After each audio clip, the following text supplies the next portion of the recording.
Bharat mobility global expo 2025 கண்காட்சி பலத்த வரவேற்புக்கு மத்தியில் டெல்லியில் பல்வேறு பகுதிகளில் நடைபெற்று வருகிறது.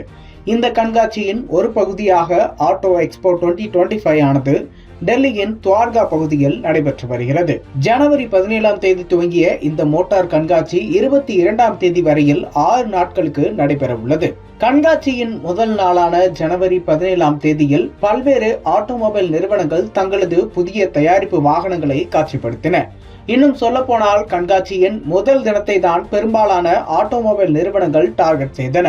குறிப்பாக மாருதி சுசுகி, ஹுண்டாய் போன்ற டாப் கார் நிறுவனங்களின் தயாரிப்புகளை முதல் நாளில் அதிகமாகவே பார்க்க முடிந்தது. 2 வருடங்களுக்கு ஒரு முறை நடத்தப்படும் ஆட்டோ எக்ஸ்போ கண்காட்சி பொதுவாக முதல் நாளின் காலை 8 மணி அளவிலேயே துவங்கி விடுவது வழக்கம்.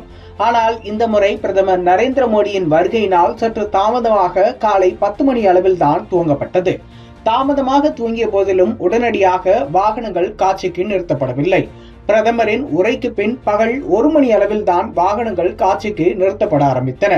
வழக்கம் போல் மாருதி சுசுகியின் கார்கள் தான் முதலாவதாக காட்சிக்கு நிறுத்தப்பட்டன.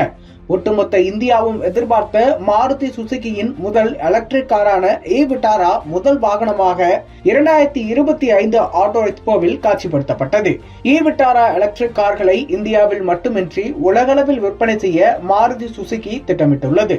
மாருதி சுசுகியின் விட்டாராவுக்கு அடுத்து ஆட்டோ எக்ஸ்போ 2025 கண்காட்சியின் முதல் நாளில் நம்மை வசீகரித்த மற்றொரு எலக்ட்ரிக் கார் என்றால் அது ஹுண்டாய் கிரெட்டா எலக்ட்ரிக் ஆகும். ரூபாய் 17.99 லட்சத்தில் கிரெட்டா எலக்ட்ரிக் கார் அறிமுகம் செய்யப்பட்டுள்ளது.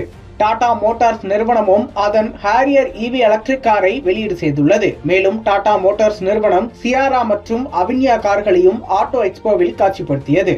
டொயோட்டா நிறுவனம் அதன் அர்பன் குரூசர் காரை எலக்ட்ரிக் வெர்ஷனில் இந்தியாவில் வெளியீடு செய்துள்ளது.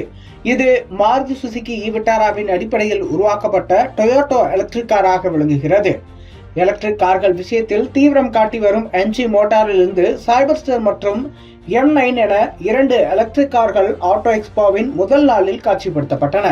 கியா நிறுவனம் அதன் EV6 ஃபேஸ்லிஃப்ட் காரையும் கார்னிவல் ஹை லிமோசன் காரையும் காட்சிப்படுத்தியிருந்தது. இவை மட்டுமல்லாமல் BMW iX1, ஸ்கோடாவிலிருந்து சில கார்களும் மெர்சிடிஸ் பென்ஸிலிருந்து பல்வேறு கார்களும் காட்சிப்படுத்தப்பட்டிருந்தன. உலகின் எந்த ஒரு ஆட்டோமொபைல் நிறுவனத்திற்கும் இந்தியாவில் நடைபெறும் ஆட்டோ எக்ஸ்போ ஆனது முக்கியமான கண்காட்சியாகும். குறிப்பாக ஆட்டோ எக்ஸ்போவின் முதல் நாளில் தான் பெரும்பாலான ஆட்டோமொபைல் நிறுவனங்கள் தங்களது தயாரிப்பு வாகனங்களை காட்சிப்படுத்த முயற்சிக்கும். ஏனெனில் அந்த சமயத்தில் தான் பார்வையாளர்களின் கவனம் முழுவதும் இருக்கும்.